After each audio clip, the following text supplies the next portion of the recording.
doctores? ¿Cómo están? Cada vez somos menos. ¿Qué ha pasado? ¿Exámenes? No empieza, pero. No hay. Estoy estudiando desde segunda fase todavía. ¿Qué será? Bueno, ahora sí voy a necesitar una listita. ¿De qué? Una lista. Ah, Son 2, 4, 6, 7. Ya, vamos. Ok, entonces hoy día iniciamos la última fase, ¿ok? La tercera fase. Es una fase también un poquito larga, extensa, porque viene todo lo que es incontinencia, cáncer, todo lo vamos a hacer, todo lo que es oncología, cáncer de riñón, cáncer de vejiga, y terminamos con uropediatría, que también es un tema bastante extenso, ¿ok? Entonces hoy vamos a hablar de lo que es incontinencia urinaria. Es un tema a lo que a ustedes les toca bastante rentable, porque ha sido muy preguntado y sus preguntas realmente son sencillas, así que es importante que lo manejen bien. Entonces vamos a hablar de incontinencia urinaria, ¿ok? Por definición, la incontinencia urinaria es la pérdida de orina demostrable en forma objetiva y que constituye un problema social e higiénico para el paciente, ¿ok? Puede ser transitoria o establecida. ¿Cuándo hablamos de transitoria? Cuando desaparece después de las 4 semanas. Y la incidencia máxima se ve durante el embarazo. Normalmente un 30% de las mujeres de más de 60 años la pueden padecer y normalmente un 10% de los hombres más de 60 años. ¿Ok? Eso va asociado con las patologías propias de la edad. ¿Sí? Ok, entonces, ¿qué es lo que ocurre? Hay factores de riesgo, hay factores que son comunes para ambos sexos, como la edad, por ejemplo, antecedente familiar, la enuresis, las infecciones urinarias y las enfermedades neurológicas. Pero también hay factores de riesgos para cada sexo. En ese sentido, para las mujeres importa muchísimo la paridad, el antecedente de cuántas gestaciones han tenido. Si ha tenido antecedentes de histerectomía, cirugías ginecológicas, es muy importante. Prolapsos, obesidad, diabetes también. Y en hombres, obviamente, síntomas de tracto urinario inferior, próstata, ¿no? ¿Ok? Entonces, esos son los factores de riesgo que nosotros tenemos para incontinencia urinaria. Ok, acá empezamos a ahondar un poquito más. Clasificación, existen varios tipos. A ver, antes de que plagien. ¿Cuáles creen que son los tipos de incontinencia urinaria que conocen ustedes? Esfuerzo, urgencia, rebosamiento, mixta, falta una.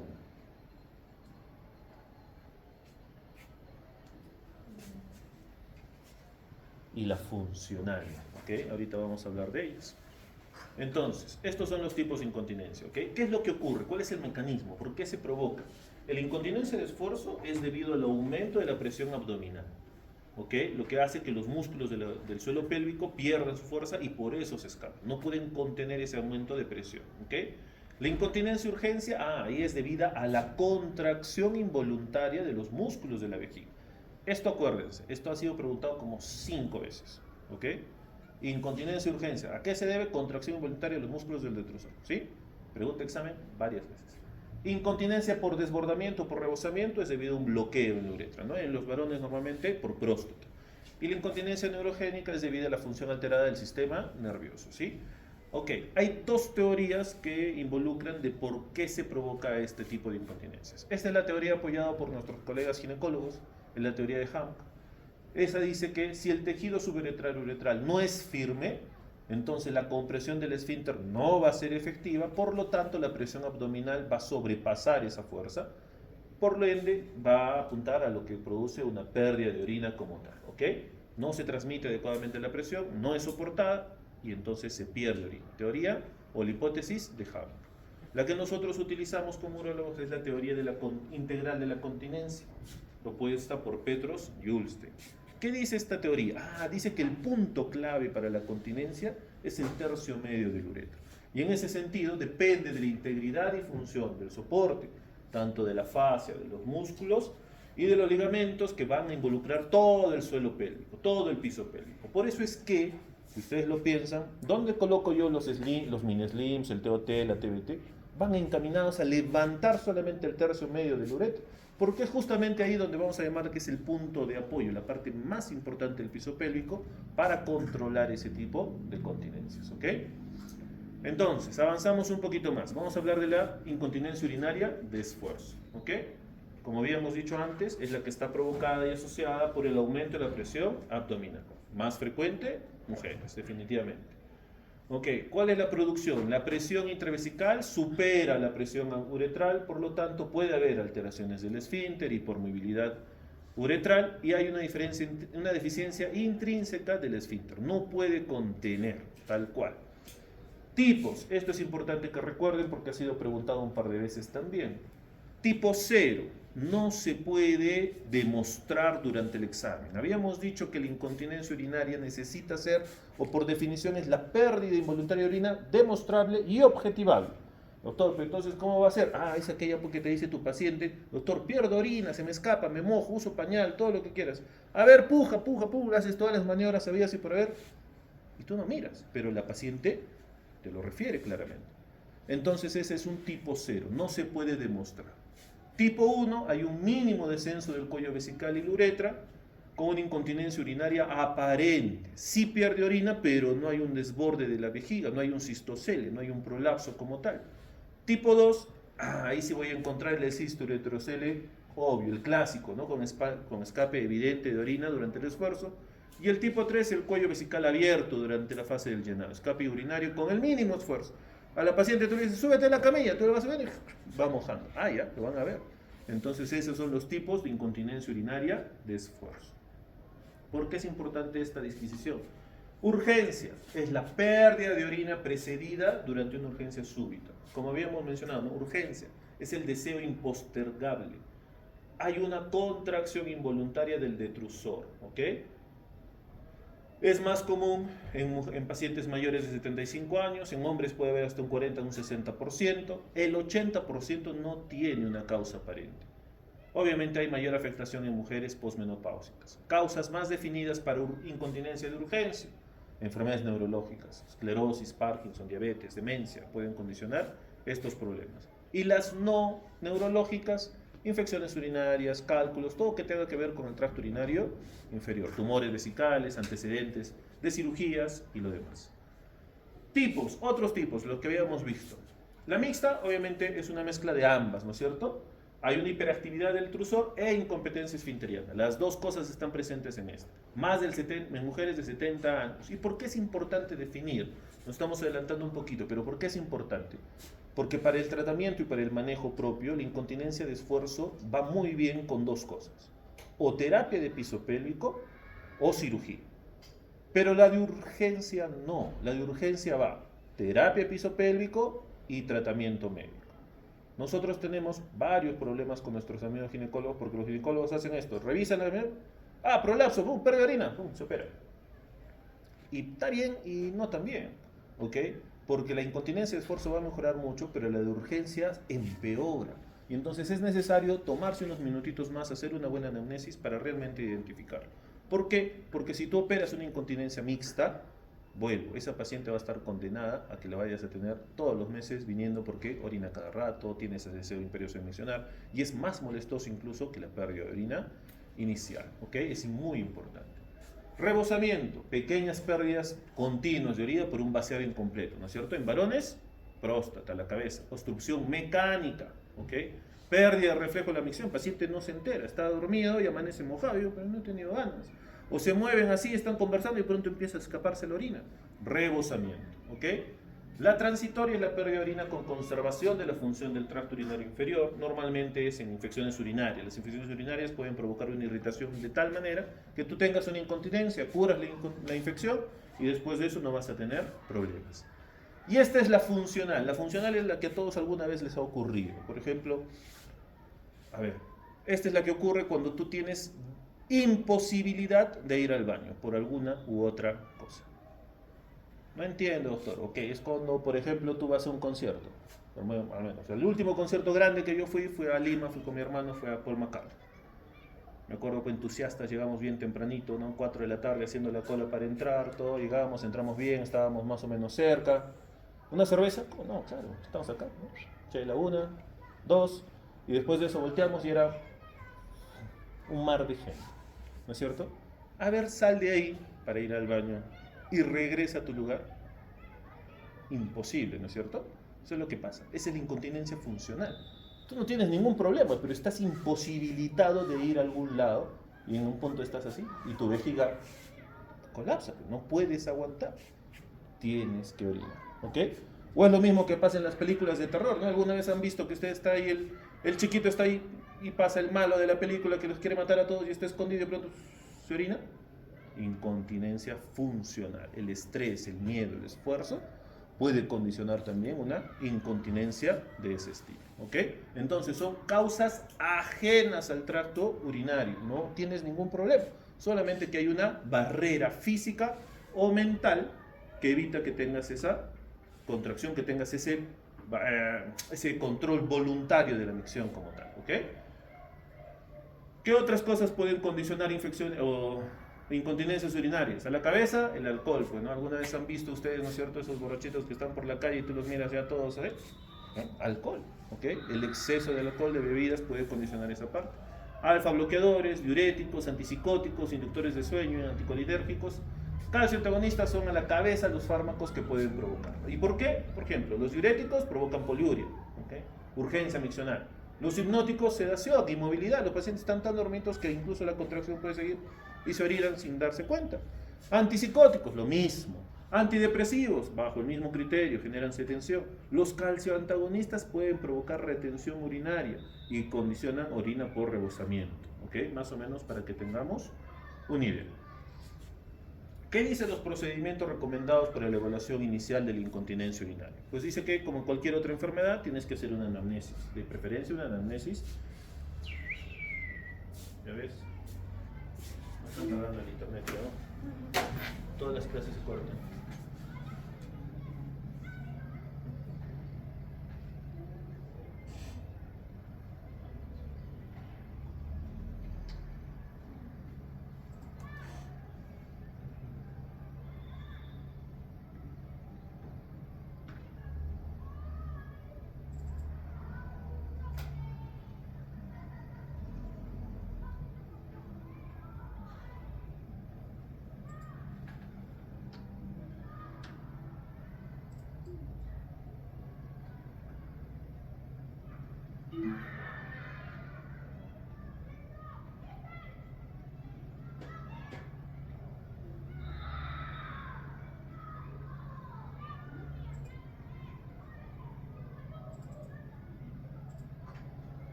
¿Hay contraseña para entrar acá?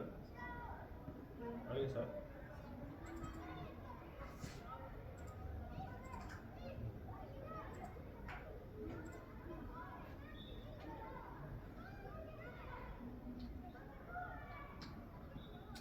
Me está pidiendo una contraseña, ¿alguien sabe?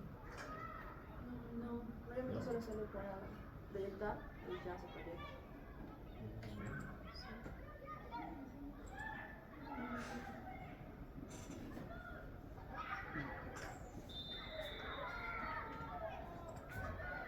Reinicio.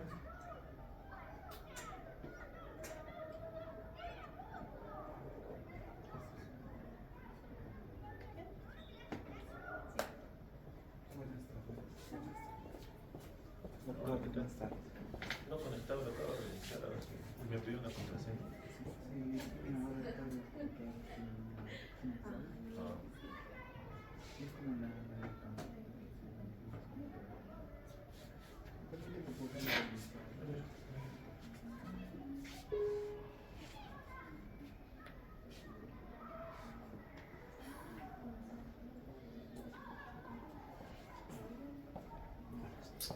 Buenas tardes, bueno.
Ok, entonces, ¿qué decíamos para las recomendaciones de la evaluación inicial? Pues como cualquier otra cosa, ¿no es cierto? Anamnesis de arranque. Hay que preguntar todo, desde cuándo, comorbilidad, utilizas fármacos, no utilizas fármacos. Y acá empezamos a hablar de algo que es sumamente importante para nosotros, para tratar de identificar lo que es una incontinencia urinaria, que en este sentido es el diario miccional. Existen cuestionarios estandarizados que te van a decir si la incontinencia es grave, severa, no sé, no tiene importancia, porque hay algunas que puede ser así. Obviamente exploración física, ecografía, residuo postmiccional es sumamente importante para ver esto. Si estamos en un hospital donde tenemos todo lo que necesitábamos tener, pues flujometría, cistoscopía, estudios neurofisiológicos, urodinamia van a ser muy importantes para identificar el tipo de incontinencia que tenemos. ¿Cómo es un diario miccional? Para que ustedes tengan una idea. El diario miccional es tal cual está acá. ¿Qué líquido? Incluso nos interesa qué tomaste. Leche, café, yogur, tomaste agüita pura, refresco, todo lo que necesitas, gaseosa, todo. Me interesa todo. Ahora, el tipo de líquido que tomaste, por ejemplo. ¿Cuánto? ¿No? ¿Cuánta fue la cantidad? Una taza, 500 mililitros de agua, una Coca-Cola, todo lo que tú hayas tomado. Ah, ¿perdiste orina? No. Sí, harto, poquito. No perdí, casi nada. ¿Tuviste sensación de urgencia para ir a orinar? No, sí, es sumamente importante que tengamos un diario miccional, porque eso nos orienta sobre el patrón miccional de nuestros pacientes. ¿Ok? Entonces, eso nos va a ayudar muchísimo. Existe lo que nosotros conocemos como una escala de Oxford, en la que te dice si es o no es, si hay una contractibilidad del músculo del suelo pélvico. Es importante que lo conozcas, pero lo que más manejamos es esto, diario miccional. ¿Qué otros cuestionarios manejamos? Este es el cuestionario estandarizado más ampliamente utilizado. ¿Y por qué? Porque solamente básicamente necesitas dos preguntas para saber si tu paciente tiene o no tiene incontinencia urinaria y qué tan importante es. Esa primera es, ¿con qué frecuencia pierdes orina? Ah, nunca, una vez a la semana, 2 veces, no lo sé. ¿Qué cantidad de orina se te escapa? Y obviamente tiene un puntaje asignado, ¿ok? No se me escapa, una vez a la semana, una cantidad moderada, mucha cantidad, te dicen así, ¿ok? ¿Qué dice? Cualquier puntuación superior a 0 en las primeras 2 preguntas, te hace diagnóstico de incontinencia urinaria. La pregunta 3 solamente valora la calidad de, solamente, ¿no? La calidad de vida. Y la cuarta nos informa del tipo de incontinencia urinaria. ¿Cuándo pierdes orina? Señale todas, puedes marcar más de una. ¿Cuándo te sucede? Antes de llegar a los baños, cuando todos estornudo, mientras duermes. Todo eso te va orientando a los tipos de incontinencia urinaria que hemos mencionado. Entonces este es el cuestionario más ampliamente validado. 2 preguntas y tienes una idea muy clara de saber qué es lo que pasa. También existe que es el test de severidad de Sandvik. ¿Qué habla de este test? ¿Qué es lo que te está pasando en el último mes? Eso es lo que dice. También tiene solo 2 preguntas. Lo mismo, con qué frecuencia y qué cantidad. Pero acá le otorgo un punto y este índice de severidad se calcula multiplicando la respuesta de uno por la respuesta de otro. Y te va a dar de 1 a 2 puntos si es leve, de 3 a 6 si es moderada, de 8 a 9 es grave y más de 12 puntos es muy grave. ¿Ok? Test de Sandvik. Otros test que hay, sí existe ¿no? El King's Health Questionnaire. Hay que leerlo para que entiendas más o menos de qué trata. El otro que utilizábamos antes de que haya cuestionarios estandarizados y que aún todavía se sigue utilizando es el PAP test, el test del pañal. Este es el claro, el que deberías utilizar por 24 horas, pero nosotros no podemos, no nos damos ese lujo, no podemos darnos ese lujo de hacer un test de 24 horas en un paciente. Y entonces, ¿qué hago? Hago el test del pañal estandarizado. ¿Cuánto tiempo me dura este test? 1 hora. Entonces, tranquilamente se puede aplicar. Y es muy fácil de hacerlo, ustedes lo pueden aplicar en cualquier lugar. Entonces, ¿qué dice este test? Antes de iniciar el test, 15 minutos antes, tú tienes que haber tomado medio litro de agua, ¿ok? Entonces, a partir de eso, tú obviamente tienes que pesar tu pañal para saber cuál es el peso de tu pañalito. Antes de, tomas tu agüita, ¿y qué es lo que vas a pedir a tu paciente? Vaya usted a caminar 30 minutos, siéntese, échese 10 veces, tosa 10 veces, corre 1 minuto, agáchate 5 veces, lávate las manos con el agua corriendo. ¿Por qué? Porque eso estimula. Y a la hora de todo esto hay que pesar el pañal. ¿Ok? ¿Cuál es la traducción? ¿Cuál es el resultado de esto? Si es continente, cuando el peso no ha variado en más de 1 gramo. ¿Ok? Es leve si es de 1.1 a 9.9 gramos, moderado de 10 a 49, y es severa, la pérdida es mayor a 50 gramos. En una horita tienes una idea de qué es lo que está ocurriendo con tu paciente. ¿Es una pérdida mayor? ¿Es una pérdida menor? ¿Es continente? Todo eso lo vas a saber con 1 hora. Es fácil de hacer este plazo. ¿Ok? Entonces, en resumen, evaluación diagnóstica, el cuestionario que es el más importante es el ICIUQ. Para ver continencia, puedes utilizar el Kinshead, sí, puedes utilizarlo. ¿Ok? ¿Qué otra cosa tenemos para hacer ya en la valoración física? El test más fácil de hacer es la prueba del Q-tip. Es un hisopo. Un hisopo no el normal, pero es el hisopo con los que tú tomas muestras que son un poquito más largos. Y entonces, ¿qué es lo que vas a hacer? Lo vas a colocar a través de la uretra. Lubricas un poquito con un poquito de lidocaína y colocas el hisopo. ¿Ok? ¿Qué dice? Tú vas a introducir el hisopo en la uretra y la punta se va a deslizar hasta el nivel de la unión uretrovesical, haciéndolo girar horizontalmente. ¿Ok? Y en ese momento tú le vas a decir a tu paciente, puja, tose, estornuda, lo que quieras. Aumentas la maniobra de balsam. Si el hisopo lo normal es que se mueva, ¿ok? Si se mueve menos de 30 grados, está normal. Si es de 30 a 60, ya tiene una hiperactividad. Y acá es lo que te van a decir. ¿Cómo hacemos? En descanso, el hisopo se va a horizontalizar un poco. A la valsalva se va a horizontalizar. Menos de 30 grados, ¿ok? Hay incontinencia, está normal hasta los 30 grados. ¿Ok? Más allá de 30 grados hablamos de incontinencia moderada y más de 80 grados incontinencia severa. Fácil de usar, 10 segundos te toma hacer ese prueba. La puedes hacer en cualquier lugar, no necesita ninguna preparación. Esta es otra, es lo mejor, pero es muy poco accesible. ¿Ok? Acá en Arequipa solamente hay 2 sitios donde hacen urodinamia, básicamente, o por lo menos una buena urodinamia. ¿La urodinamia qué estudia? Pues estudia 2 cosas, el estudio del llenado de la vejiga y el estudio del vaciado de la vejiga. Entonces, lacistomanometría, que es la fase de llenado, evalúa la sensibilidad al llenado, la capacidad vesical, la función del músculo detrusor en el llenado. ¿Por qué? Porque yo le voy a ayudar a mi paciente en parte del examen, levántate, tose, estornuda, puja, todo eso se va a volar. Y en el estudio miccional, la presión de flujo, se evalúa si hay que sospechar, si el detrusor es poco contráctil, la posible presencia de residuo postmiccional, todo eso lo vamos a valorar. Y entonces, ¿para qué hago yo mi urodinamia? Para determinar la etiología precisa de la incontinencia.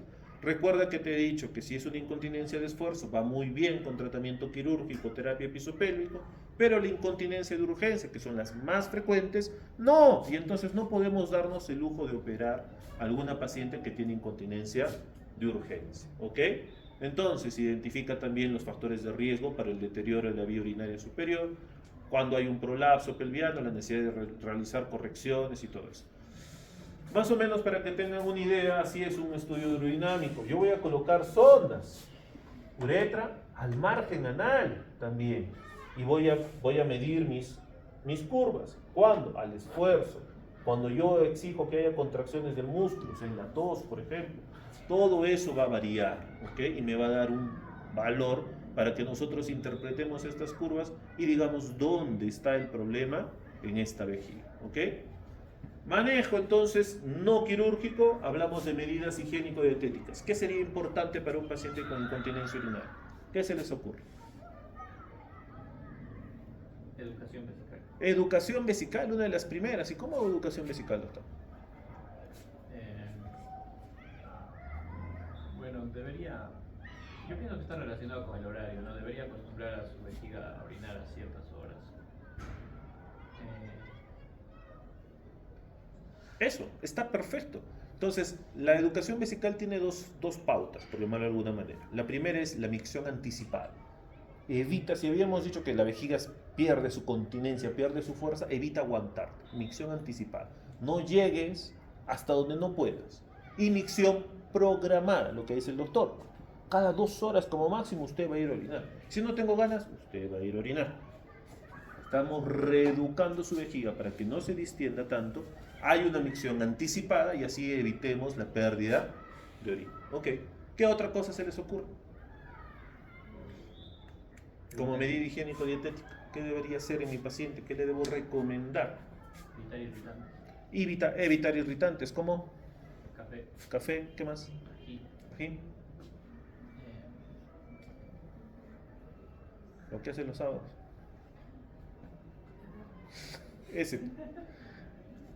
¿Ok? Esas cosas, café, picante, alcohol, cigarro, ¿ok? Bebidas frías como tal, son irritantes de la vía urinaria, por lo tanto nuestros pacientes tienen que evitarlo. ¿Qué otra cosa tienen que hacer?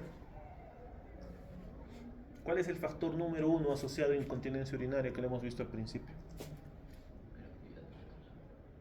Eso es para la urgencia.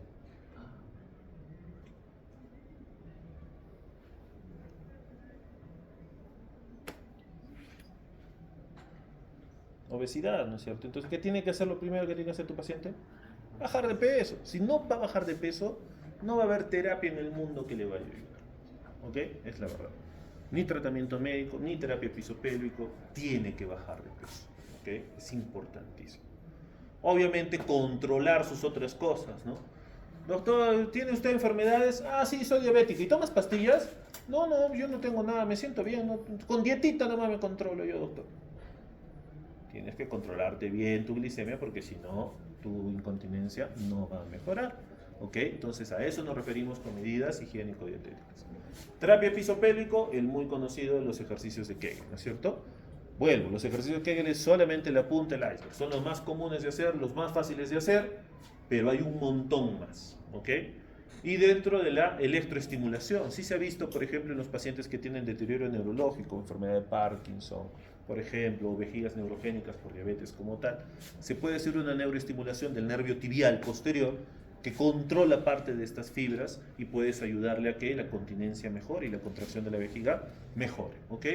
Dentro del tratamiento farmacológico, a la cabeza los anticolinérgicos son muy importantes. Disminuyen la capacidad contráctil del detrusor y aumentan la tolerancia al llenado vesical, por lo tanto aumentan la continencia. Utilidad en las contracciones involuntarias. ¿Dónde habíamos visto esto? Urgencia, ¿no es cierto? Hiperreflexia del detrusor, incontinencia mixta, también pueden ser otras acciones donde podamos utilizar los anticolinérgicos. Pero tienen efectos secundarios y el más importante, uno de los más frecuentes, es la sequedad de boca y los pacientes realmente no toleran mucho el tratamiento porque tienen que estar con su botella de agua, no pueden tomarlo. A veces hace que tengamos muy buena adherencia al tratamiento este efecto. Contraindicaciones para no uso de anticolinérgicos, glaucoma, arritmia, ¿ok? Los más frecuentes. ¿Cuáles son los más comunes? El más común es la oxibutinina, ¿ok? Es el que, por ejemplo, tenemos en el ministerio o tenemos en el seguro, oxibutinina. Pero es el primero que hay y lamentablemente obviamente es el más barato y obviamente es el que más efectos secundarios tiene. Y otro punto en contra es que ya estudios han demostrado que el uso prolongado de oxibutinina tiene repercusiones en la demencia senil. Entonces, pacientes, cuidado con aquellos pacientes muy mayores que tienen antecedentes de demencia, con el uso de oxibutinina hay que tener mucho cuidado. Los que están más de moda son más caros, menos efectos secundarios y hasta ahora no tienen asociación con demencia, tolterodina, solifenacina, miravigrón. Pero estamos hablando que una de esas pastillitas tranquilamente supera los 10 soles. Y tienes que tomar a veces una o dos al día. Y no es un tratamiento que tú vayas a mantener una semanita, ¿no? Es un tratamiento que vas a tener que hacer a largo plazo y entonces en ese sentido pues es un gasto muy muy importante para nuestros pacientes. Alternativas, cateterismo intermitente. ¿Qué es el cateterismo intermitente? ¿Qué dice? Delegado, vamos. El catéter que se pone cada cierto tiempo. Catéter que se pone cada cierto tiempo. Ya, sí, pero dame más, pues no seas así. Te salvó la campana. A ver. Entonces el cateterismo intermitente es como dice su compañero, sí, pues es el catéter, es una sonda Nelaton que tú le enseñas a ponerte a su paciente para hacer vaciado vesical. Yo tenía un niño, ya no lo miro mucho, pero tenía un niñito que tenía 6 años. El chiquito era un cracker, aprendió perfecto. Se iba al colegio, él solito se iba al baño, no utilizaba ni lidocaína ni nada. ¿Qué utilizas tú? Y yo le preguntaba, ¿qué haces? ¿No? He hecho un salivito, doctora, la puntita y me lo paso. ¿Y no te duele? No. Se había acostumbrado. Y no tenía infecciones, ¿ah? Pero hacía cateterismo intermitente. El chiquito se lo hacía, pero en 2 minutos iba al baño, se lo ponía, evacuaba, se lo sacaba, botaba sus ondas y se iba a jugar. Se acostumbró tanto que ese era su manejo, ¿no? Pero a veces cuesta, ¿no? Una persona adulta que tú le digas tienes que hacer cateterismo intermitente cada 4 horas. Por ejemplo, Dios no quiere, pero algunos de ustedes tienen cateterismo intermitente, a las 3 de la tarde me toca mi cateterismo, tienen que ir al baño, hacer toda la parafernalia de la desinfección, lubricación, colocar el catéter, hacer. No es una cosa tan sencilla de mantener, ¿no? Y eso a veces hace que los pacientes al inicio entusiastas van con cateterismo intermitente, pero después se va perdiendo poco a poco. Ya está, ahora sí, por fin.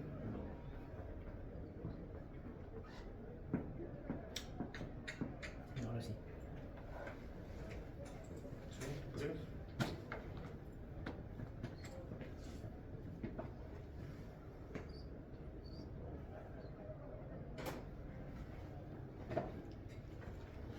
No se puede conectar, no se puede conectar.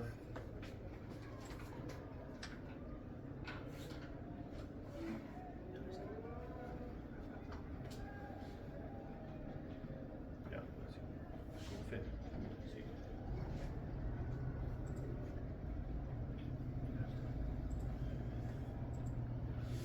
Entonces, esos son los efectos secundarios. ¿Alguien sabe qué es la silla en cela? Es una de las nuevas terapias que hay para incontinencia urinaria. ¿Sí? No. Ahorita lo vamos a ver. La electroestimulación, que es lo que te comentaba sobre el nervio tibial. El problema del nervio tibial es que tienes que tener el electroestimulador número 1, que no lo tenemos todos. 2, se hacen sesiones, por lo menos 8 sesiones, 8 semanas, una vez a la semana. Cada sesión tiene un costo regular, entonces tampoco es tan sencillo de mantener. ¿Ok? ¿Cuáles son los medicamentos más apropiados? Lo que habíamos comentado, ¿no? La oxibutinina, la solifenacina, y estos son los posibles efectos adversos que pueden tener a lo largo de todo el sistema para nosotros, boca, cerebro, corazón, ojos. Denle una revisada a este cuadrito, porque seguramente voy a preguntar algo de ahí. ¿Ok? Vamos. Mecanismos utilizados en el tratamiento de vejiga hiperactiva. Medicamentos antimuscarínicos, ¿no? Grado de recomendación 1A, o sea, tienen todos los estudios habidos y por haber, el cual demuestran que son realmente efectivos. Tolterodina, solifenacina son los medicamentos que más utilizamos, ¿ok? Vamos, esta es la silla de Emsela, es una silla común que lo único que hace es que vibra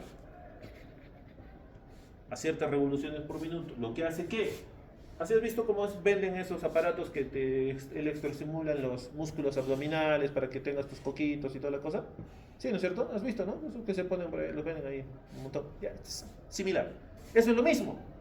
Estimulan los músculos del piso pélvico, del suelo pélvico, para mejorar la continencia, ¿no? En teoría, vamos a ver, esto es como que tuviera su prolapso, los músculos del piso pélvico se pierden, baja, utilizas la silla por sesiones y en teoría esos músculos van a suspender la vejiga. ¿Funciona? La verdad es que sí tenemos algunos resultados. Obviamente funciona para incontinencias leves, ¿no? Pero sí hay algunos resultados que han demostrado que van bien. Acá en Arequipa ya hay 2 sillas Emsela. ¿Ok? Se trata de una terapia electromagnética que fortalece el suelo pélvico a través de todo el sistema neuromuscular por las contracciones que provoca esta sillita. ¿Ok? Esta es la electroestimulación. Se pone un electrodo a nivel del tibial, que va a llegar hasta ahí, que va a conducir las fibras y va a mejorar la contracción de la vejiga. ¿Ok? Aquí es donde se coloca el electroestimulador y se hace por sesiones, 8 a 10 sesiones dependiendo del problema. ¿Qué es lo que hace? Pues impide la contracción involuntaria del músculo del detrusor de la vejiga. Terapia segura, mínimamente invasiva, mejora mientras más veces vas aplicando la electroestimulación y evita que utilices medicación. Pues sí, es una forma de poder utilizar y poder mejorar esto. ¿Ok? En cuanto al tratamiento específico de los distintos tipos de incontinencia urinaria, en incontinencia de esfuerzo ya hemos visto que claramente la terapia del piso pélvico es una opción y la segunda y más importante es cirugía. En urgencia lo mejor es tratamiento médico, farmacológico, ¿ok? Anticolinérgico, ¿ok? Mixta, lo mismo, terapia piso pélvico y medicamento. Rebosamiento, normalmente esto es por obstrucción, entonces vamos pensando en cirugía. Y cuando es por problemas neurológicos, pues utilizamos todo lo que hemos visto, ¿no? Cateterismo intermitente, sobre todo para ellos funciona muy bien en el caso de una vejiga neurogénica. Y la funcional, hay que valoración del integral individuo, terapias de conducta, ¿no? Por ejemplo. Ok, ¿cuándo operamos? Lo primero, cuando fracasa la terapia pisopélvica, no hay otra forma. ¿Qué hacemos? Tratamos de iniciar un apoyo estable del cuello de la vejiga con el fin de evitar el descenso para reducir la presión intraabdominal. ¿Ok? Complicaciones, hiperactividad del detrusor, retención aguda de orina. O sea, de lo que te perdías orina, una de las complicaciones es que cuando tú ajustas mucho la mallita, te pasas al otro lado y tu paciente va a tener retención de orina. Y lo más importante de cuando operar es selección adecuada de tu paciente. Vuelvo, soy reiterativo, pero es que es así. Tienes que diferenciar muy bien de lo que es una incontinencia de esfuerzo de la de urgencia. Porque si no, vamos a tener problemas a largo plazo. ¿Ok? Muy buenos resultados ahora los mini slims. Los mini slims han venido a revolucionar todo. Medirán 2 a 3 centímetros, se colocan en 5 minutos. Pero tienes que aprender a hacerlo, ¿ok? No es tan difícil, pero se puede hacer. Lo que más manejamos nosotros es TOT y TBT. Ambas van consideradas a mejorar el tercio medio del ureter. Ahí es donde van a ir a levantar, la mallita va a levantar esa zona. Esta es la malla como tal. Han bajado muchísimo. Hace como 10 años, un kit para TOT o TBT costaba alrededor de los 800, 900 soles. Y ahora lo consigues desde los 60, 65 soles el mismo kit. ¿Ok? Se perdió la patente, entonces todo el mundo hizo sus kits, ahora están muy fáciles de encontrar. ¿Ok? Estas jeringuitas que están ahí atrás son las que nosotros utilizamos, no sé dónde se miraban mejor, acá creo. Esas agujas se llaman agujas de Reverend. Tú haces una incisión 1 centímetro por encima del meato ureteral, de colas hasta el final, hasta el fondo, y ahí con tu dedito vas a tocar el hueso y el agujero obturador. Y esa aguja tiene que pasar por el agujero obturador. Pasa por ahí, tensas la mallita y se acaba tu cirugía. ¿Ok? TOT. Y los mini slims, bueno, haces lo mismo y ya tienes vienen así como las jeringas que ya tienen sus aplicadores que vienen ya preparadas para colocar. Vienen como una flechita. Tú decolas nada más y la clavas y solita levanta todo eso. Van muy bien. ¿Ok? Acá te estoy dejando un resumen del algoritmo sobre el tratamiento inicial de la incontinencia urinaria en mujeres, ¿ok? Desde antecedentes, evaluación clínica, diagnósticos, tratamiento, todo lo que tienes que hacer, sobre todo en incontinencias de esfuerzo, mixtas y la de urgencia, ¿ok? Todo lo mismo, ¿ok? Como para que lo puedas repasar. Y esto es importante. ¿Por qué la incontinencia urinaria ha tomado mucha fuerza? Porque lamentablemente es un problema no solo clínico, sino psicológico. Tú imagínate tener un familiar, un paciente, tu mamá, que tiene incontinencia urinaria. Tu mamá no quiere ni salir de su casa, porque no quiere ir ni con sus amigas porque se moja, no quiere ir a comprar porque levanta la mano y pasa vergüenza porque se le moja el pantalón. Es un problema realmente importante, ¿ok? Entonces los pacientitos se van aislando poco a poco. Yo sí tenía una pacientita que la primera vez que la vi, siempre lo cuento, era joven, tendría 65 años, pero me la trajeron en silla de ruedas y me la trajeron así, la empujaban y ella ni se movía. Y yo le digo, ¿qué pasó con la mamá? ¿No? Y yo le digo, que mi mamá usa pañal, usa como 5 pañales al día, ya no quiere ni comer, no quiere tomar agua, no quiere hacer nada. Depresión por incontinencia urinaria. La revisamos, la evaluamos todo y era una incontinencia urinaria mixta. La mandamos a terapia pisopélvico, 3 meses, 4 meses creo que fue la señora. Cuando regresó yo no la pude reconocer. Era otra persona, obviamente ella vino caminando, arreglada, bien vestidita. De lo que yo me acordaba que era así, todo estaba en su sillita que no se movía, era otra, ¿no? Le cambió la vida a la terapia pisopélvica. Entonces funciona muy bien. Y obviamente también tiene repercusión económica porque como habíamos visto, los medicamentos para esto son realmente caros y son medicamentos que tienes que mantener o intentar mantener durante bastante tiempo. ¿Ok? Hasta ahí, incontinencia urinaria. Un tema realmente sencillo que tiene mucho beneficio para ustedes porque ha sido preguntado infinidad de veces y va a seguir siendo preguntado. ¿Ok? Ahora vamos a hablar un poquito más de la carnecita de urología. Cáncer de testículo. ¿Por qué es importante el cáncer de testículo? Porque como dice esta primera diapositiva, afecta más a los jóvenes. La edad de presentación son ustedes. ¿Ok? Esa es la edad de presentación. Entonces, tumor más frecuente entre los hombres de los 15 a los 35 años. Ninguno de ustedes supera los 35, salvo yo. ¿Ok? Entonces, ustedes están en este grupo. Normalmente hay 800 casos nuevos por año. Sigue siendo bajo si tú lo comparas, pero es muy importante para nosotros. Baja mortalidad, sí, y 9 de cada 10 tumores son de células germinales. ¿Ok? ¿Cuáles son las estadísticas mundiales de cáncer de testículo? Dice 49.000 casos se diagnostican al año. ¿Ok? Representa el 1% de los tumores en el sexo masculino. 60% de los casos se registran en países desarrollados y el 10%, solamente el 10% está por encima de los 50 años. ¿Cuáles son los factores de riesgo? Obviamente la edad. Acabo de mencionarles que la incidencia en pacientes jóvenes es la más importante. Historia familiar. Sí, pues si tú has tenido un familiar o has padecido tú un cáncer de testículo, tienes más posibilidades de ser cáncer de testículo contralateral. Y el factor de riesgo más importante, plan, criptorquidia, pregunta de examen. Factor de riesgo más importante que desarrollar cáncer de testículo, criptorquidia. Ok, no puedes fallar. Mira que va a venir en este examen, acuérdate de mí. Síntomas, ok. Si viene, broma, mínimo. Ya. Síntomas, ¿ok? Hinchazón o bulto en alguno de los testículos, sensación de pesadez. Ese es el problema, no duele. Y entonces los pacientes dicen, ya se pasará. Y se pasa, no se pasa, pero como no duelen meses lo arrastran, ¿ok? Y cuando ya da síntomas, es ya tarde. Normalmente ocurre esto. Entonces, lo que habíamos dicho, factores de riesgo a la cabeza, criptorquidia. Síndrome Klinefelter, sí, pues historia familiar, infertilidad o tumor contralateral. ¿Ok? Otro tip, pregunta examen, acuérdense, eso no lo van a encontrar en ningún libro, pero está acá, en esta imagen. Paciente con lesión intratesticular, tú dejas de leer. Cáncer de testículo. ¿Ok? Lesión intratesticular, sólida, heterogénea, lo que fuera, si es intratesticular, como en esta imagen de la patología, que es la misma que está en la ecografía, dejas de leer, marcas cáncer de testículo. Si te hablan de lesión extratesticular por fuera del testículo, cualquier cosa, quiste, orquitis, epidimitis, lo que fuera, pero cáncer de testículo, eso no es. ¿Ok? Va. Entonces, tumores testiculares, dos grandes grupos, los de las células germinales, que son el 90 al 95% de los casos. Los seminomas es el más frecuente, 30-40%, y los no seminomas. ¿Ok? Dentro de los no seminomatosos tenemos varios, el carcinoma embrionario, el tumor del saco vitelino, el coriocarcinoma, el teratoma y el teratocarcinoma. ¿Ok? Y de los cordones sexuales, tumores de células de Sertoli y los de células de Leydig. Muy infrecuentes, pero están clasificados ahí. ¿Qué nos interesa más? Los primeros, ¿no es cierto? Células germinales, porque el 95% de los casos van ahí.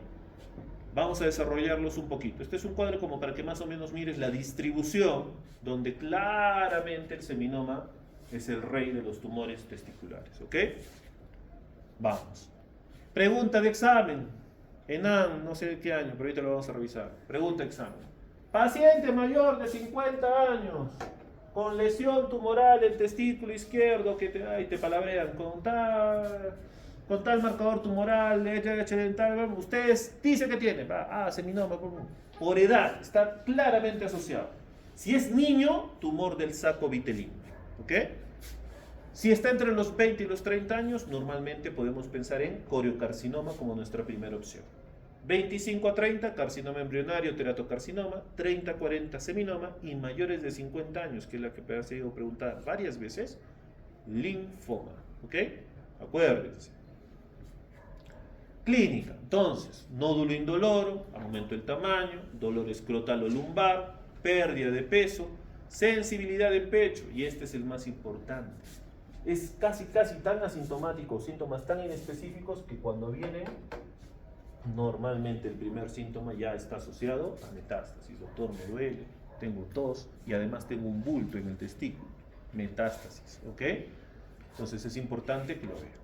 Así como las mujeres tienen que hacerse su autoexamen de mama todos los meses, los varones también tenemos que hacernos nuestro autoexamen testicular, normalmente una vez al mes, habitualmente cuando te bañas, para poder hacerlo de una manera correcta. Se examina el testículo, tócalos con los dedos.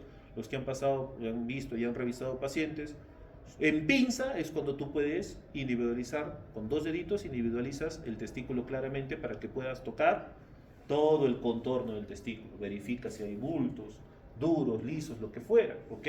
Cambios de tamaño es importante y sobre todo la consistencia. Ante cualquier duda, con tu médico que estás rotando, ¿ok? ¿Qué es importante? Marcadores tumorales, ¿ok? Acá sí tenemos. Pero, ¿qué pasa con los marcadores tumorales? Solamente el 51% se eleva en el cáncer de testículo. O sea, sí y no, no son excluyentes, ¿ok? Ya habíamos visto que el 90% son los tumores de células germinales y de estos el 30% el seminoma. Este es el último cáncer de testículo que operamos en el hospital. Si tienen idea de más o menos cuánto mide una riñonera, la tienen en mente, más o menos, ¿ok? Y este pacientito no tenía, según él no tenía nada, ¿no? Más allá de un bulto ahí. Mira, era grandote. Ok, ¿qué hacemos con los marcadores tumorales? Beta-HCG, ¿qué hace? Expresión trofobástica, ¿no es cierto? Normal menos de 5 miliunidades por mililitro. Elevada en el 100% de los coriocarcinomas. Acuérdate, beta-HCG eleva siempre los coriocarcinomas, ¿ok? 50% de los carcinomas embrionarios, 10% de los seminomas puros, vida media 24 horas. No debe solicitarse antes de una semana luego de la orquiectomía. Alfa-feto, expresión de las células del saco vitelino. Normal, menos de 15 nanogramos por mililitro. Elevada en el 60% de los tumores no seminomatosos. Se eleva en el carcinoma embrionario y del saco vitelino. Vida media, 6 días. No debe solicitarse antes del mes luego de la orquiectomía. Y DHL, esta ya es una expresión de lisis tumoral, que habla de enfermedad avanzada, ¿ok? Normalmente varía en laboratorio a laboratorio, ya es el 80% cuando está elevado, ya estamos hablando de tumores avanzados. Yo tuve un paciente, antes de que me olvide, les quiero comentar de esto, ¿no? ¿Qué es la beta-HCG? ¿Para qué la pedimos? ¿Para dónde? Para embarazo, ¿no es cierto? Y entonces yo tuve una vez un pacientito que vino así molesto, enojado. No lo había visto yo al inicio, pero vino molesto y me lanzó su prueba así. No quiso ni sentarse. Dice que estoy embarazado. O sea, ¿dónde tengo que ir a quejarme? A ver, aguanta un poco. Cuenta, ¿qué pasó? No, que he venido hace poco y el doctor tengo un bultito acá en el testículo y me ha pedido estos exámenes. Yo no entiendo por qué me ha pedido una prueba de embarazo. Que he ido al laboratorio y el laboratorio me ha visto, pero ¿para qué quieres una prueba? Prueba, obviamente, ¿no? Beta-HCG positiva, correlacionar, y como todo lo tienen impreso, correlacionar con un fecha de última regla, cuántas semanas de gestación, así salía. Y el paciente estaba obviamente incómodo, ¿no? O sea, entonces, pero cuando le dimos la noticia, aguanta compadre, beta-HCG sí es para el embarazo, pero también habla de esto. Entonces tú te has ido a un laboratorio de mala muerte, nadie te ha preguntado nada, y te han dado prueba de embarazo positiva, pero lo que tú tienes en realidad muy probablemente sea un cáncer. Lo que te tienes que hacer es una beta-HCG cuantitativa, no la cualitativa, que esa es sumamente barata. Ok, ¿qué quiero que recuerden? Esto, ok.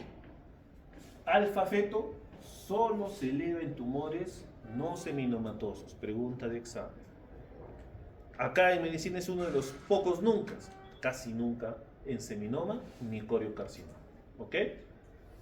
Beta-HCG en ambos tipos de tumores, tanto en los seminomas como en los no seminomas, pero 100% de los coriocarcinomas. Importante que recuerden eso. ¿Listo?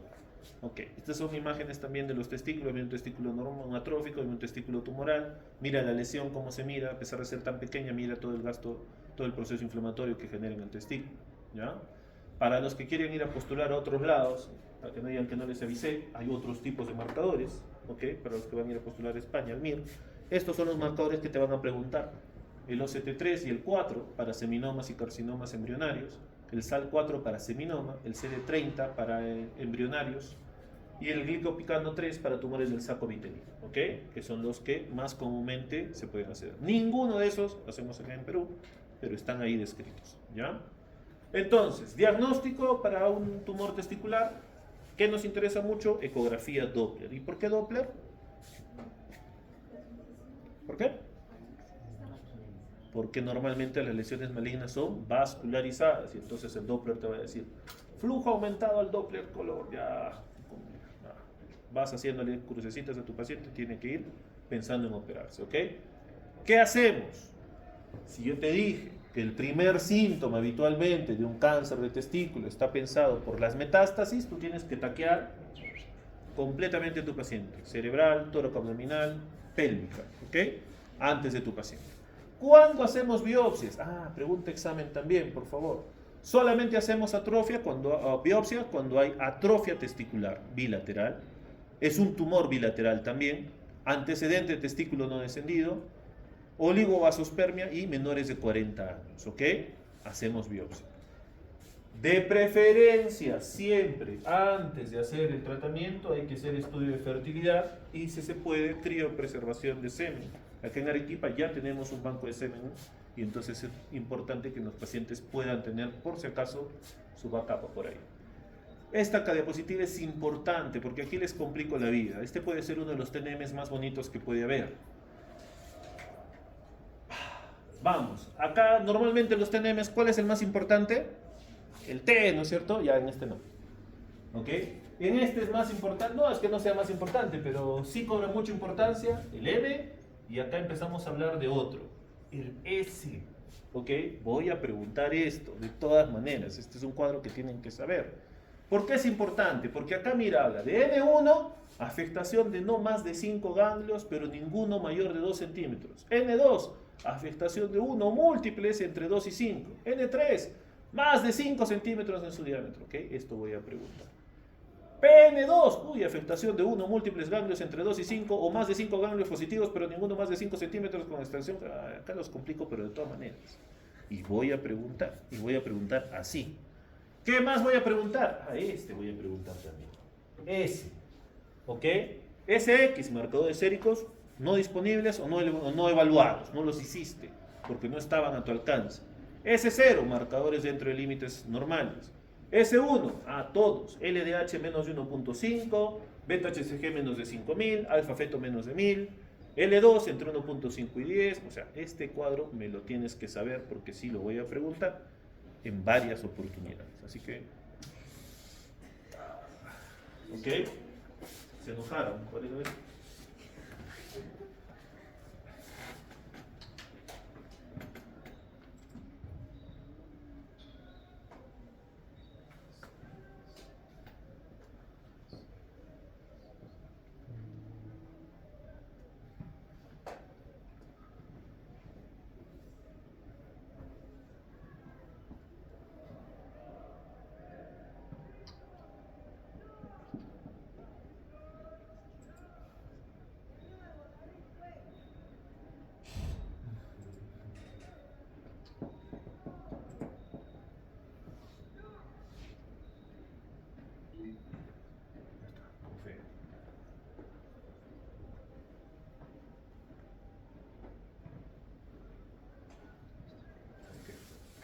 Entonces, este cuadrito tienes que saberlo, tienes que conocerlo, ¿de acuerdo?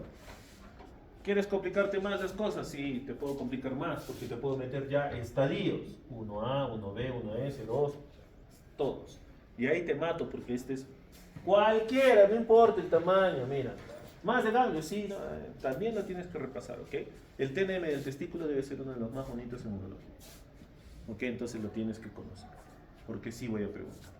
¿Qué me interesa saber? No quiero complicarles la vida, quiero que me sepan, salvo en esas dos diapositivas que sí lo voy a hacer, pero en esto, en la disquisición de qué tipos de cánceres hay, solamente quiero que me aprendan esto. El seminoma es el más frecuente, ¿de acuerdo? Si alguien les pregunta por el tumor más frecuente de testículo, ojo cerrado, seminoma. Afortunadamente el 75% está confinado al testículo en el momento del diagnóstico. Ok, hay 3 tipos, esto sí quiero que sepan, 3 tipos de seminoma. El clásico, que es el más frecuente, se presenta en el 85% de los casos, que es el de mejor pronóstico, afortunadamente.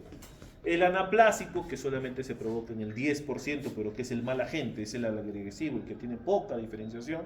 Y el espermatocítico, que ese es el más buen agente de todos, que no da metástasis, pero a diferencia de los seminomas puros, por llamarlo de alguna manera, normalmente se presenta en pacientes un poco mayores, más de 45 años. Carcinoma embrionario, Incidencia 15 a 25%, 20 a 30 años. 40% forma mixta. Normalmente es un tumor pequeño e irregular. Este es otro de los cuadritos que tienen que aprenderse. Coriocarcinoma es METS precoz, eleva beta-HCG. Tumor de saco vitelino, eleva alfa-feto. Teratoma, puros, no producen beta-HCG y son resistentes a quimioterapia.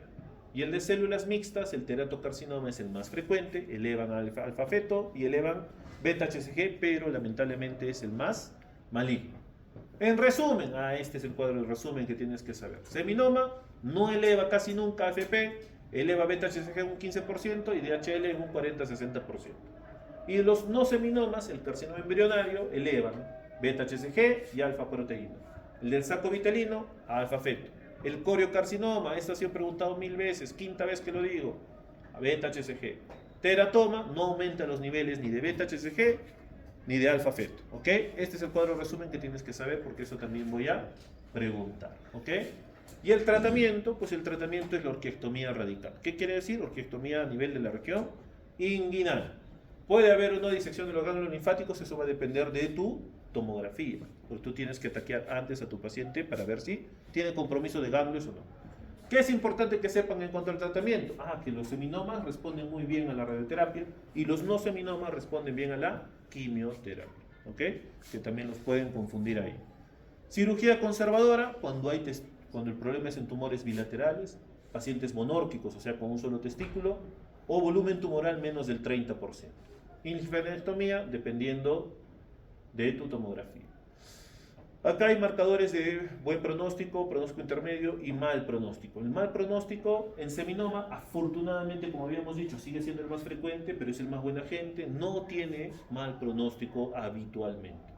Pero los que sí tienen mal pronóstico son los no seminomas que ya tienen metástasis primarias, pero no pulmonares ni viscerales, ¿ok? Y marcadores, alfa-feto por encima de 10, de 10.000, beta-HCG por encima de 50.000, son marcadores tumorales que te hablan de procesos de severidad y de pobre pronóstico, ¿ok? O de pronóstico malo.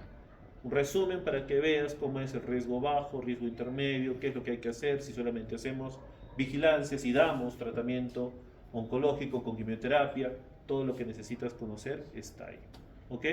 Esta es otra de las clasificaciones para el pronóstico de estos pacientes. Seminoma, riesgo, cualquier sitio primario, ausencia de metástasis, viscerales o no pulmonares, es un pronóstico bueno. Intermedio, cualquier sitio primario, pero presencia de metástasis viscerales, no pulmonares, pero con beta-HCG, HDL y alfa-feto normales. Y en los no seminomatosos, lo mismo, ¿ok? Seminomas no aplicables. Esa es la traducción del cuadro anterior como tal, ¿ok? Y este también es importante. Cuando hablamos de criterios de evaluación de respuesta a quimioterapia. Respuesta completa cuando hay desaparición de todas las lesiones medibles por el examen clínico. Respuesta parcial, esto también ha sido preguntado alguna vez. Hay disminución del 50% o más en el producto de los diámetros. ¿Ok? Acá trabajamos con diámetros de las lesiones que podamos encontrar. Ausencia de progresión de lesiones, o sea, las lesiones siguen teniendo el mismo tamaño o menor y no aparece ninguna otra lesión nueva. ¿Ok? Estabilización, enfermedad no incluida en respuesta parcial o progresión. Y progresión, chao, aparece más que basta que aparezca una lesión nueva. Estamos hablando de progresión de la enfermedad. ¿Ok? Como me caen bien, cuadro resumen de toda la última media hora que he hablado de cáncer de testículo. Aquí está todo. ¿De acuerdo? Preguntas. ¿Qué dicen? Algo no ha quedado claro el cáncer de testículo. ¿Dónde hace metástasis más frecuente? Pulmón. Ok, preguntas, lo que les interesa a ustedes. Preguntas tipo enano, residente. Ok, fáciles, ¿ah? ¿Cuál de las siguientes patologías cursa con capacidad vesical aumentada?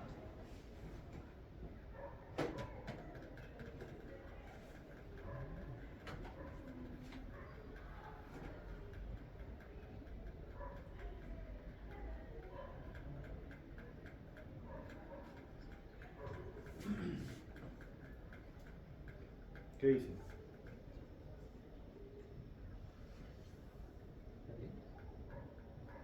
Neurogénica.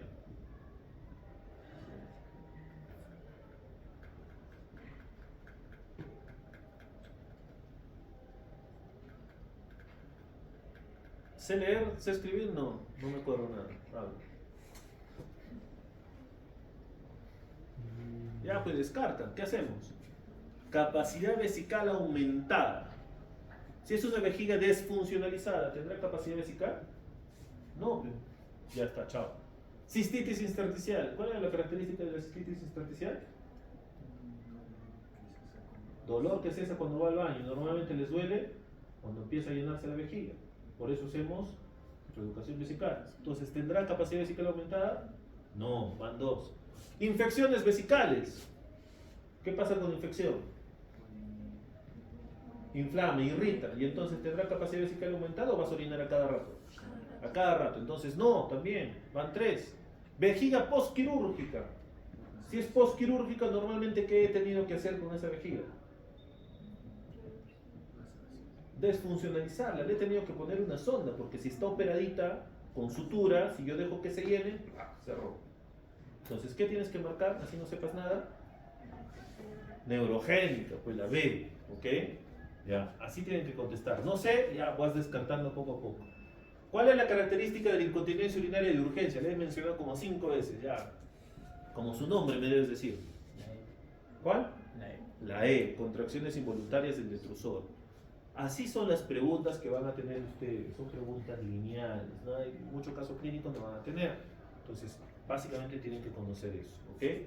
Pérdida involuntaria de orina a través de la uretra por aumento de la presión intraabdominal. Ya, pues, definición, ¿qué es? Esfuerzo. ¿Cuál es el tipo de incontinencia urinaria que se presenta por contracciones involuntarias del detrusor? Lo mismo, para que veas qué tan frecuentemente ha sido preguntada. ¿Cuál es? Urgencia.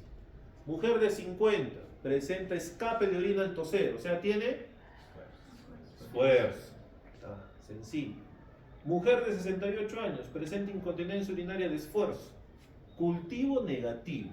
Urodinamia revela. Primer deseo miccional 400 y deseo imperioso 800. Diagnóstico. Es lo mismo que lo anterior, ¿no? Que la A, que la pregunta 1. ¿Cuánto estaba el primer deseo miccional? No, normal 250. ¿Ok? Entonces es una vejiga con una capacidad vesical aumentada. Vejiga neurogénica. ¿De acuerdo? Más.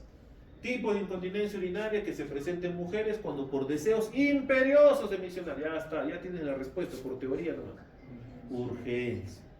Fisioterapia a través de los ejercicios de Kegel tiene un rol importante en el tratamiento médico de la incontinencia urinaria de esfuerzo. ¿A qué estructura del piso pélvico refuerza fundamentalmente? Ay, ya casi lo sé. Elevador de Darwin, dice el doctor. ¿Tú? También. Creo que es el Fin. Respuesta final. Pubococigio. ¿Qué dice doctora?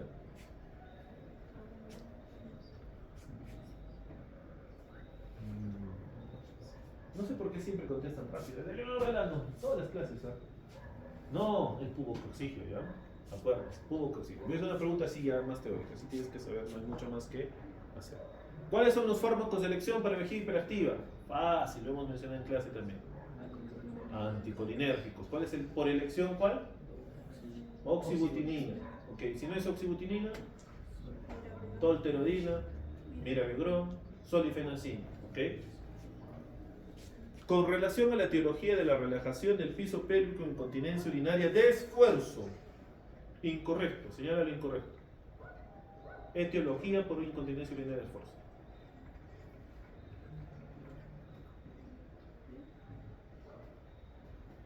¿Cuál podría ser? ¿Qué no me da una incontinencia urinaria de esfuerzo?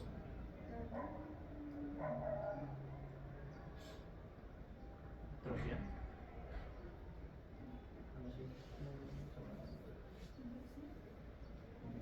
La D, infección crónica. Esta es una pregunta debatible, ¿eh? Ya, enfermedad pulmonar crónica, ¿sí o no? Sí. ¿Por qué? Tosedores, sí. Atrofia genital por menopausia. ¿Qué te está diciendo? Parte externa se refiere. ¿Y a qué, cuál es la característica de que las pacientes que tienen atrofia genital por menopausia? Son añosas, son mayores, ¿no es cierto? ¿Y qué hemos dicho que la edad? Sumamente importante. Entonces, por esfuerzo sí podría ser. Debilidad congénita del piso pélvico. De todas maneras, ¿no es cierto? Infección crónica. Traumatismo obstétrico.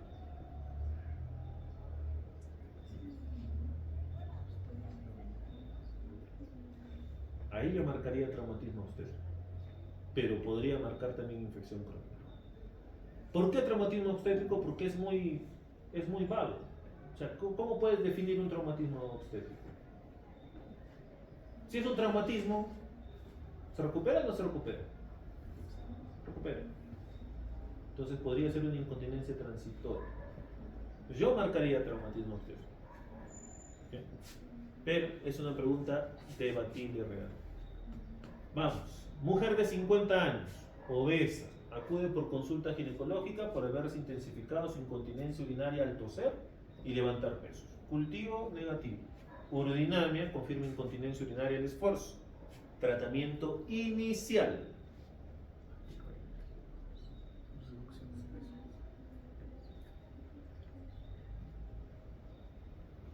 ¿Qué le doy? ¿Qué hago?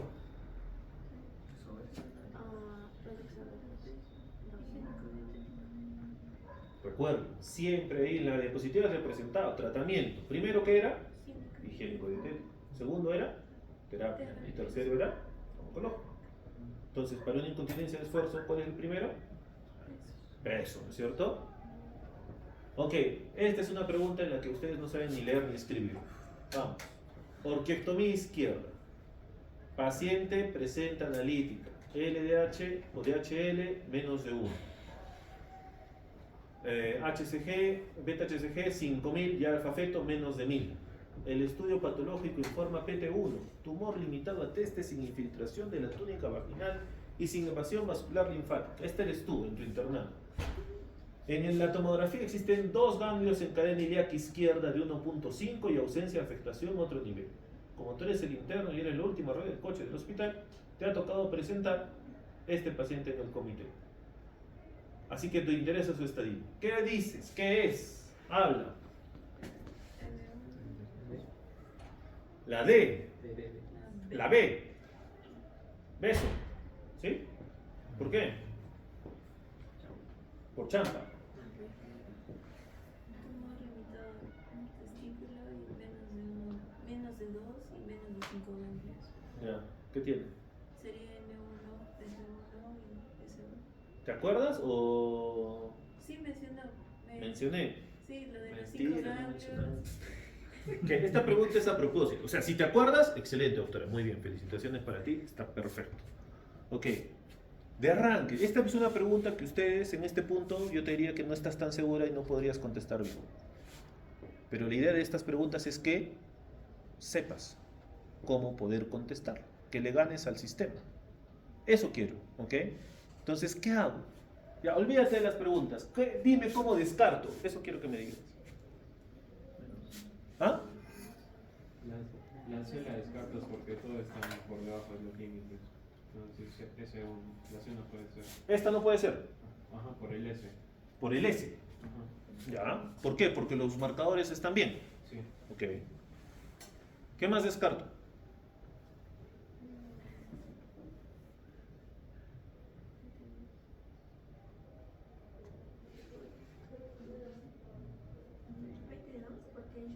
Exacto, doctora, si acá te está dando el plagio. Es un PT1. ¿Qué tienes que descartar? PT2, pues, DE. El doctor descarta con muy buen criterio S2. Pero eso es cuando más o menos te acuerdas. Pero si no te acuerdas, ¿cómo descartas? ¿Ah? Es el único que es S2. Sería muy obvio si solo supieras la S. Ajá. Ok. No está mal. Entonces yo tengo descartados estos dos. No sé nada. No me acuerdo. ¿Ok? ¿Cómo descarto? ¿Cuál es? SN2, N1, N1. ¿Cuál será? N1. Chao. S1, S1, S2. ¿Cuál será? S1. ¿Cuál te queda? La B, ¿ok? Esta es una pregunta un poco más difícil porque te exige tener un cierto grado de conocimiento y que recuerdes muy bien cuántos ganglios, cómo es, si es S1, si es S2, tienes tú. Entonces tienes que saber leer la pregunta. Si tu PT1 ya te está diciendo que es PT1, chao, la D y la E, ¿no? O sea, sin pensarlo. Y lo demás, como no sé, normalmente vas a marcar por estadística, ¿ok? No quiere decir que siempre suceda así, pero por estadística, normalmente la que más se repite, habitualmente es la respuesta, ¿ok? Vamos. Paciente 26 años de edad, sin antecedentes médico-quirúrgicos previos. Acude a urgencias por disnea de 15 días de evolución. En la exploración física no se detecta ningún hallazgo de interés, excepto un nódulo de consistencia dura en el testículo izquierdo. Se realiza radiografía de tórax y se objetiva múltiples nódulos pulmonares en suelta de globos. En su analítica destacan una beta-HCG de 30.000 unidades, o sea, tiene una gestación de 26 semanas, ¿sí? ¿Qué tiene? ¿Por qué? Beta-HCG, ¿no es cierto? Y en esta te dan todas las otras informaciones, ¿no? Paciente que ya tiene metástasis de inicio, la metástasis más frecuente pulmón y beta-HCG, coriocarcinoma, ¿ok? Listo. Varón de 30 años, casado, sin hijos, ¿será importante? Sí, no. Diagnosticado mediante exploración física y confirmado ecográficamente por tumor sólido en testículo derecho. ¿Qué hago?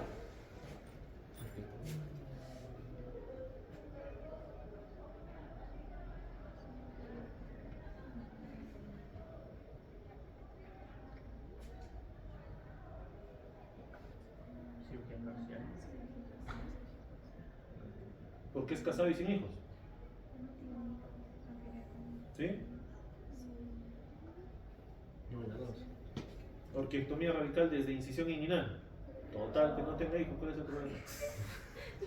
Pero tiene el otro, ¿Tiene el otro? ¿Qué, el otro aportante o quién? ¿Qué tiene? ¿Dónde queda en el banco? Ya está en el banco, ¿no? Ya dejó su cosecha. Pero sale con los nombres. Sí, acuérdense, todo testículo que pues, está sospechando de un cáncer de testículo, raja, saca. ¿Ok? Yo sí he tenido pacientes que han venido tumor testicular, marcadores normales o en el límite, y eran una tumoración y los hemos operado y hemos mandado patología y ha salido nada. ¿Sí? Alguno que otro habido, pero esa es la conducta. Tumor testicular lo tienes que quitar, sí o sí, lo rajas nomás. ¿Ok? Porque es prácticamente curativo si haces ese tipo de cirugía. Entonces sí, orquiectomía radical desde incisión inguinal. Si un tumor testicular es secretor de alfa-feto, ¿qué tumor podría usted descartar? Fácil.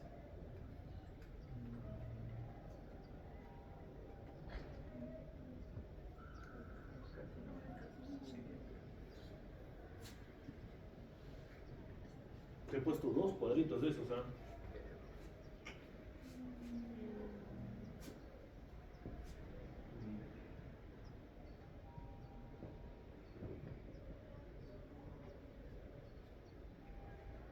Ya, no sé nada. ¿Cuál es el más frecuente? Seminoma leve alfa-feto, ¿no? ¿Sí? Sí creo. No, acuérdense, alfa-feto, los seminomas puros normalmente no elevan alfa-feto proteína, ¿ok? Así que esa es la respuesta. ¿Cuál es el más común de los tumores germinales? Ah, pues te lo acabo de decir. ¿Cuál? Seminoma. El nivel alto del marcador tumoral de alfa-feto proteína sugiere la presencia de cáncer. Ah, más fácil todavía. Testículo. ¿Cuál de los siguientes procedimientos diagnósticos debe incluirse en el estudio inicial de los tumores testiculares? Sólidos y malignos evidenciables en el examen clínico y ecográfico. ¿Qué dice? ¿Cómo me han preguntado esto? No puedo creer. ¿Cómo a mí no me preguntaban esto? Bueno.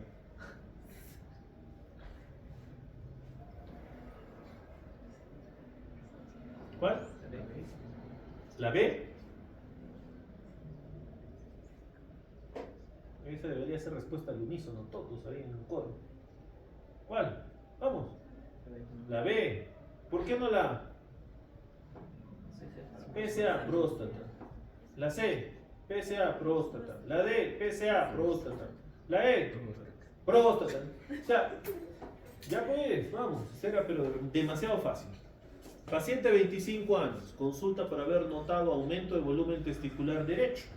La ecografía testicular muestra tumor de aspecto sólido. Conducta inicial.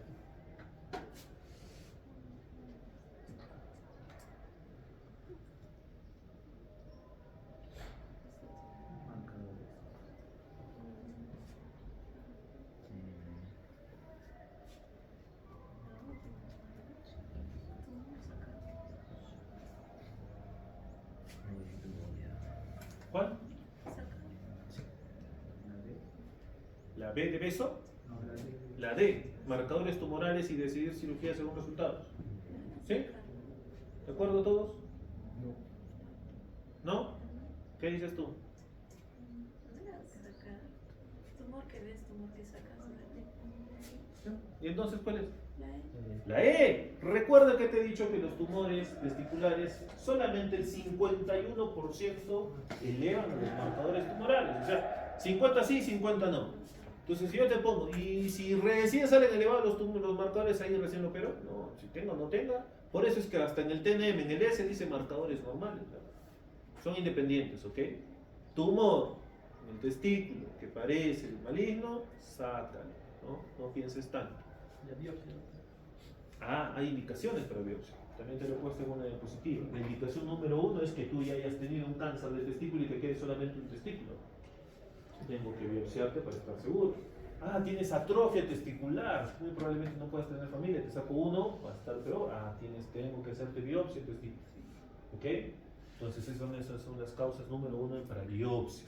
Paciente 30 años, presenta aumento de volumen testicular de consistencia aumentada. Al examen físico se palpa tumoración en relación al testículo derecho, cerca de 3 centímetros de diámetro. La conducta adecuada es... Acá los agarro.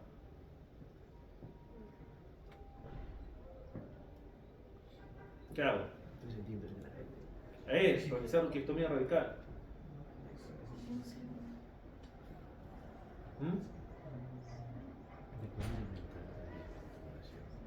Solicitar ecografía, alfa fetos, unidad beta, biopsia, tumerectomía, orquiectomía. Sí, la E. Los rajo a todos. Venga lo que venga. Eso sabes si es una lesión testicular o testicular. Exacto, Osorio. Entonces, ¿qué le hago? Una eco, pues. Entonces es eso, ¿ok? No nos emocionemos. Sí te acabo de decir 20 veces que tumor que miras, tumor que sacas. Sí, pero aguanta tu coche, ¿no es cierto? Una ecografía le haces previamente para ver si tiene relación con el testículo o no, ¿ok? Listo, doctores.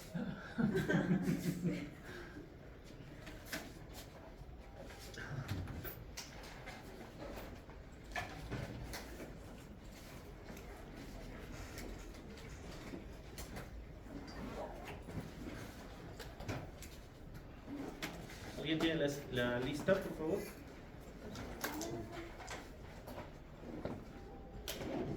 4, 6, 7, 8, 9,